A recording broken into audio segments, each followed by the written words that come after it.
in the last three major credit cycles, the gap between the Federal Reserve's final interest rate hike and the peak of bank failures averaged exactly 14 months. We just crossed that 14-month threshold last week. While the equity markets are celebrating the narrative of a soft landing, the bond markets are silently screaming that the math governing bank balance sheets has not changed, only the timeline has. Here at Finance Saga, we track these mechanical signals to separate the noise of daily news from the structural reality of the ledger. But while the media focuses on stock prices, the banking system is currently suspended in a state of artificial stasis that is statistically unlikely to last through the next fiscal quarter. To understand why the banking tremors of early 2023 were not an isolated event, but rather the opening chapter of a structural repricing, we have to look at the machinery of the system itself. Most commentary focuses on fear, panic, or bad management. But banking crises are rarely about personalities. They are about plumbing. We can visualize the engine of this crisis using a simple three-part mechanism map that we will return to throughout this analysis. The flow of a crisis always follows this path. First, devalued collateral. The assets held by the bank drop in price due to rate shifts. Second, funding haircuts. Other banks and the central bank refuse to lend against that collateral at its original value. Third, forced consolidation. The institution is mathematically insolvent and must be absorbed by a larger entity. Right now, the United States banking system is trapped in a precarious pause between Step 1 and Step 2. The origin of this pause lies in a massive accounting discrepancy that currently sits on the books of U.S. banks. According to data from the FDIC, as of the first quarter of 2024, American banks were sitting on approximately $517 billion in unrealized losses. These are losses that have happened in reality. The bonds are worth less today than when they were bought, but they have not been recognized on the balance sheet. This is allowed through a regulatory designation called held to maturity. If a bank promises not to sell a bond until it matures in 10 or 20 years, they are permitted to value it at 100 cents on the dollar, even if the open market would only pay 70 cents for it today. This accounting treatment works perfectly fine in a stable environment. It creates an illusion of solvency that allows the system to function. However, this illusion relies on one critical variable. The deposit base must remain frozen. The moment depositors demand their cash, the held-to-maturity designation evaporates. The bank is forced to sell the bond to pay the depositor. Instantly, the paper loss becomes a realized loss, capital ratios collapse, and the bank dies. This is exactly the mechanism that destroyed Silicon Valley Bank. It wasn't just a panic, it was a mechanical breakdown of the duration trade. SVB had purchased billions in long-dated mortgage-backed securities yielding 1.6%. When the Federal Reserve raised rates to 5%, the market value of those 1.6% bonds collapsed by roughly 20% to 30%. The bank was effectively insolvent long before the run started. The run simply forced them to mark their assets to market. The terrifying reality is that hundreds of regional banks today hold portfolios nearly identical to SVB's, yet they are still operating as if those losses do not exist. Why haven't they failed yet? This is where the narrative of Stage 2 or the quiet period comes into play. Following the 2023 shock, the Federal Reserve intervened with a specific tool designed to break the link in our mechanism map. They introduced the Bank Term Funding Program, or BTFP. This facility allowed banks to take their devalued collateral, those bonds worth 70 cents on the dollar, and pledge them to the Fed in exchange for a loan of 100 cents on the dollar. It was a suspension of the laws of finance. By lending against par value rather than market value, the Fed artificially injected liquidity to cover the solvency gap. This emergency measure was highly effective at stopping the immediate panic, but it created a dangerous complacency. The BTFP effectively treated the symptom, liquidity, without curing the disease, solvency. The underlying assets are still underwater. The $517 billion in unrealized losses has not vanished, it is simply being ignored.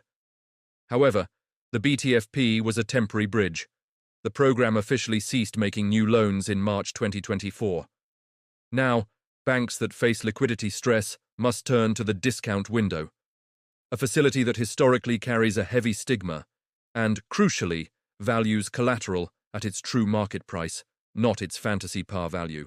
We are now drifting into a window of extreme vulnerability. The extend and pretend regulatory regime has allowed zombie institutions to continue operating, but the cost of funding these positions is rising. Banks are now paying 5% or more to retain deposits, while holding assets that yield 2% or 3%. This negative carry bleeds capital every single day. It is a slow-motion erosion of equity that does not require a dramatic bank run to be fatal. It only requires time. A bank that loses money on every dollar it holds cannot survive indefinitely. The market generally assumes that because the headlines have quieted, the crisis is over. But if we look at the history of financial plumbing, we see that quiet periods are almost always the prelude to consolidation. The mechanism of devalued collateral leading to funding haircuts has been temporarily arrested by government intervention, but the pressure is building behind the dam. What happens when the collateral isn't just a treasury bond that will eventually mature at par, but a loan on an office building that will never recover its value? This shift from interest rate risk to credit risk is the catalyst that historically triggers the next phase of the cycle, a pattern we can see clearly if we look back at the crises of the 1980s. To see where this slow bleed ends, we do not need to rely on speculation. We simply need to look at the 1980s, specifically the savings and loan crisis, which stands as the most direct historical corollary to our current predicament. The parallel is striking not just in the mechanics, but in the psychology of the delay. In the early 1980s, the Federal Reserve under Paul Volcker raised interest rates aggressively to combat inflation, pushing the federal funds rate above 19%. The savings and loan institutions, or thrifts, were simple businesses. They took in short-term deposits and lent them out as long-term fixed-rate mortgages. When rates spiked, the cost of their deposits skyrocketed, but the yield on their 30-year mortgage portfolios remained fixed at low, pre-inflation levels. They were mathematically insolvent, paying out 12% to depositors while earning 8% from homeowners. Crucially, the regulators did not immediately shut these institutions down. Instead, they engaged in a policy of forbearance, relaxing accounting standards to allow these zombie thrifts to remain open, hoping that interest rates would fall and profitability would return. It was the exact same extend and pretend strategy we are witnessing today. The result was catastrophic. By keeping the doors open, the thrifts took increasingly desperate risks to try and earn their way out of the hole.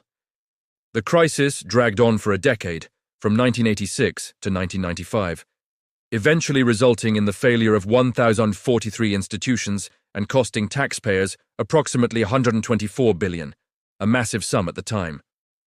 The lesson from Case A is that time does not heal a solvency crisis, it compounds it. The liquidity provided by the government merely subsidizes the accumulation of deeper losses.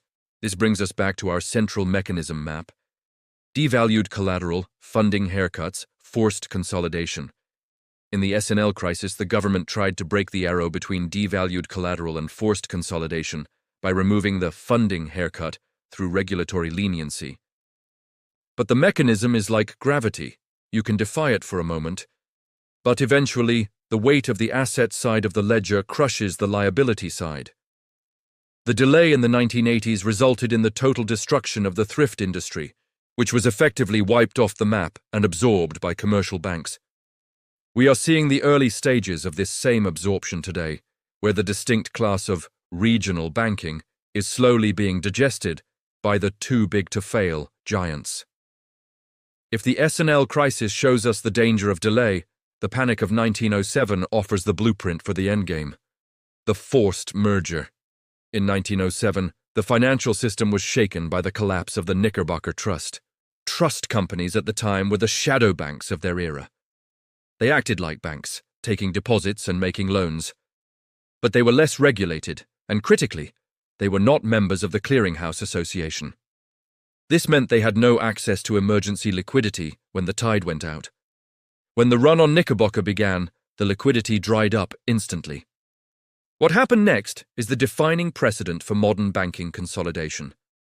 J.P. Morgan, the man, not the bank, summoned the heads of the major New York financial institutions to his private library.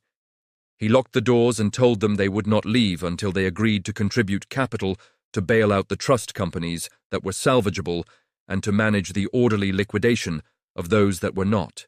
This was not a government bailout, it was a private sector consolidation enforced by the dominant market player. The strong banks absorbed the assets of the weak banks at fire sale prices. This stabilized the panic, but it radically concentrated financial power. The panic of 1907 proved that when the funding haircut stage hits, the only exit valve is forced consolidation. The weak entities do not survive as independent firms, they become fuel for the growth of the oligarchs. We saw a modern echo of this library moment in 2023 when Jamie Dimon and J.P. Morgan Chase acquired First Republic Bank after the government seized it, securing a sweetheart deal that included loss-sharing agreements. The mechanism of 1907 is still the operating system of 2025. However, a skeptic might point to the events of 2020 as a counterexample. In March 2020, the global economy came to a violent halt, a signal far more severe than 1907 or the 1980s. Credit spreads blew out, and the mechanism map began to light up. Yet we did not see a wave of bank failures. Why did the signal misfire? The answer lies in a temporary change of regime. The Federal Reserve and the Treasury effectively merged, unleashing unlimited quantitative easing and, for the first time, buying corporate bonds directly. They flooded the intermediary box of our map with so much cash that the funding haircut became impossible. If the central bank is willing to buy everything at any price, solvency effectively ceases to matter. But here is the critical pivot. The 2020 playbook works only when inflation is low. Today, we are in a structurally different environment. With inflation having recently spiked and remaining sticky in services, the Federal Reserve is politically and mathematically constrained. They cannot simply print $5 trillion to paper over a commercial real estate collapse without reigniting an inflationary firestorm. The Fed put effectively has a strike price, and that price is much lower than the market believes. This means the 2020 counterexample is not a valid map for 2026. We are back to the mechanics of the 1980s and 1907, where real losses must be allocated to real balance sheets. The bridge between these historical precedents and our immediate future is the asset class that is currently rotting on regional bank ledgers. In the S&L crisis, it was residential mortgages. In 2008, it was subprime housing. Today, it is commercial real estate, CRE. While residential housing has been protected by 30-year fixed mortgages and a shortage of supply, the commercial sector is facing a double trigger event.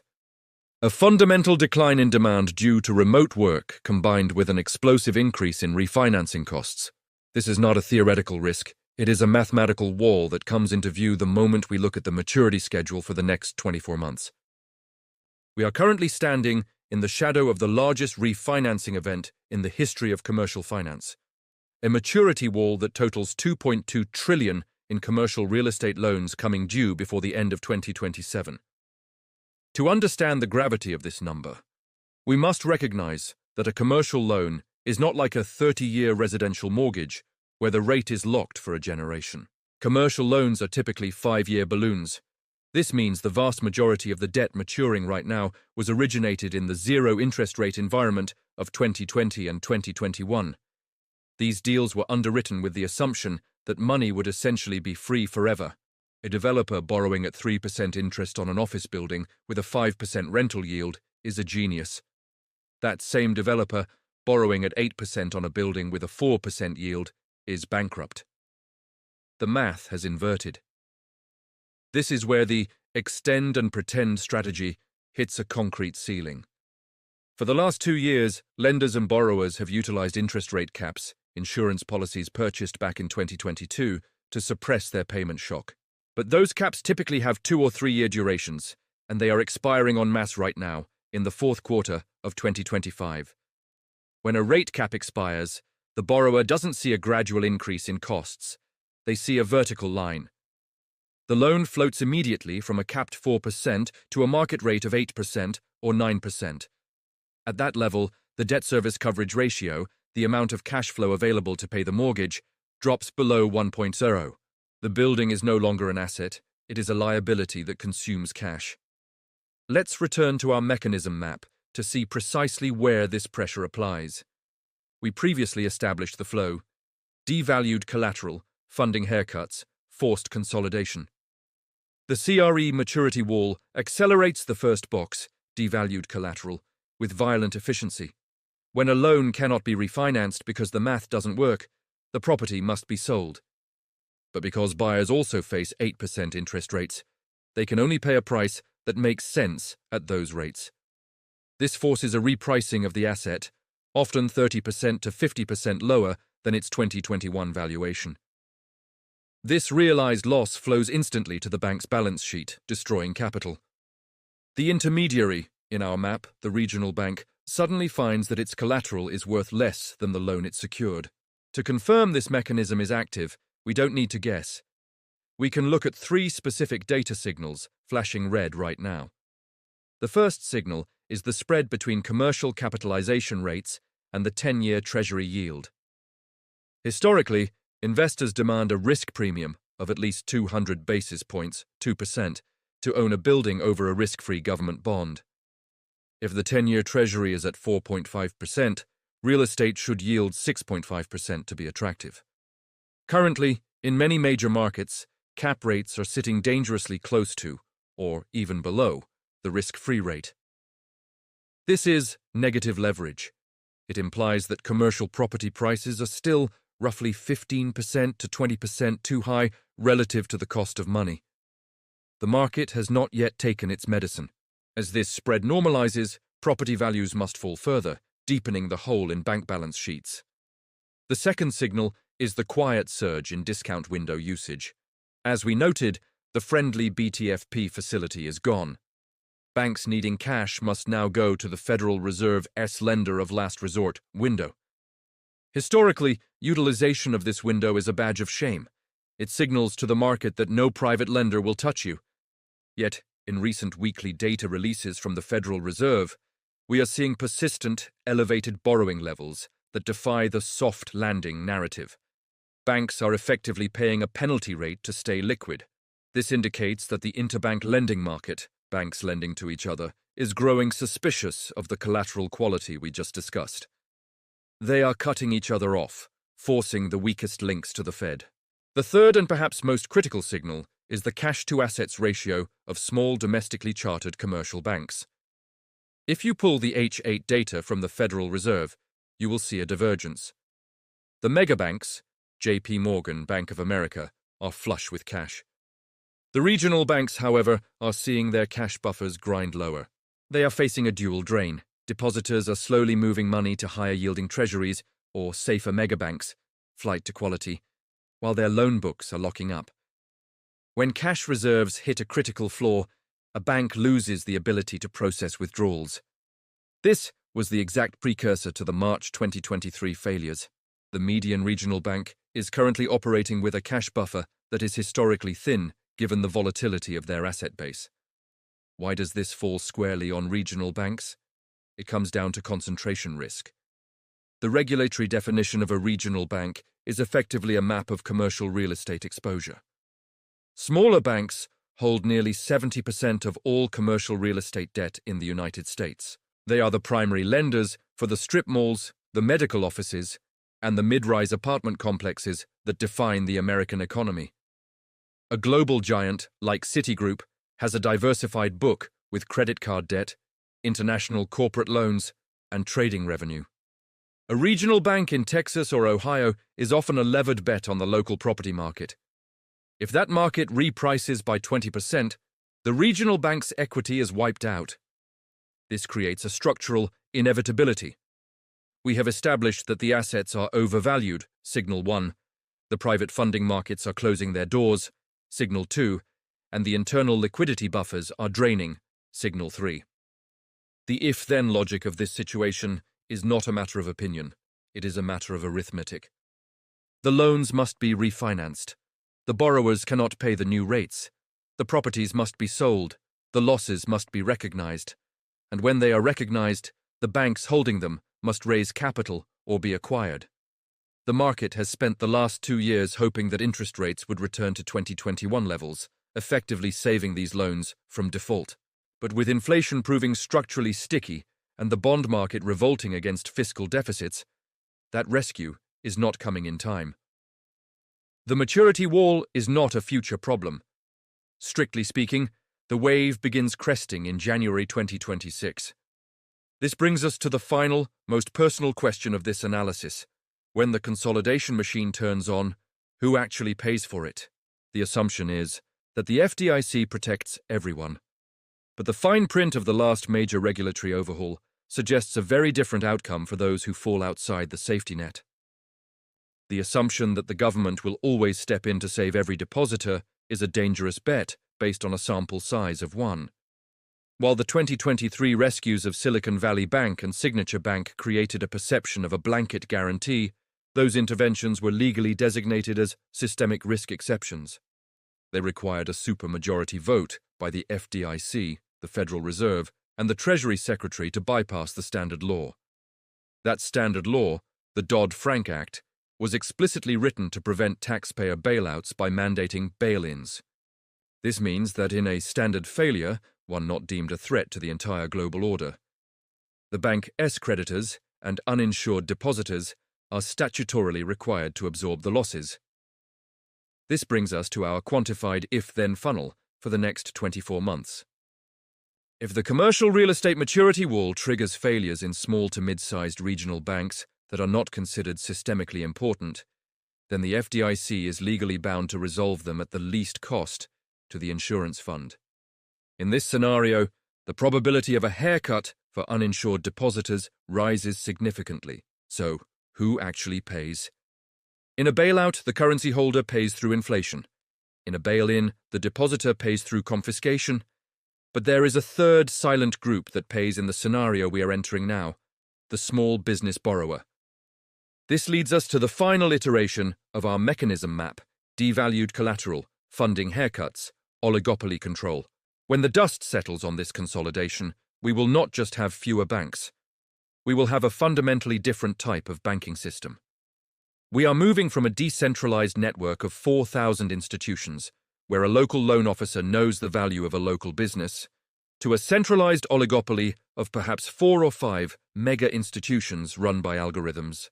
In an oligopoly, the surviving banks have pricing power. They do not need to compete for your deposits, so they will pay you near zero interest even if the Fed funds rate is 5%.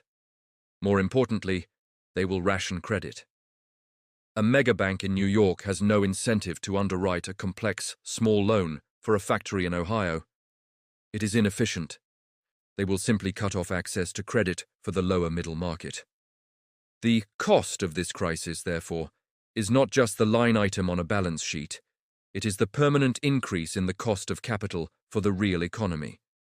The winners are the too-big-to-fail giants who inherit the market share and the assets at distressed prices. They acquire the customers without having to compete for them. The losers are not just the failed bank shareholders, but every entrepreneur who finds that the bank they relied on has disappeared, replaced by a toll booth that charges more and lends less. We are watching the end of the post-Waitui banking utility model and the birth of a financial utility model, where access to capital is a privilege, not a commodity. The liquidity signals we tracked, the yield spreads, the discount window usage, the cash buffers, are all telling us that the transition is accelerating. The paused crisis of 2023 was not the end. It was the signal that the mechanism had started. Now, as the maturity wall hits, the mechanism will finish its work. If you are holding uninsured cash in a regional lender, the time to assess your counterparty risk is not when the news breaks, but right now, while the window is still open. The history of 1907 and the 1980s teaches us that consolidation is rarely polite, and it is never optional. It is a mandatory restructuring of the system's liabilities. The only variable is whether you are positioned as the collateral that gets liquidated or the capital that survives.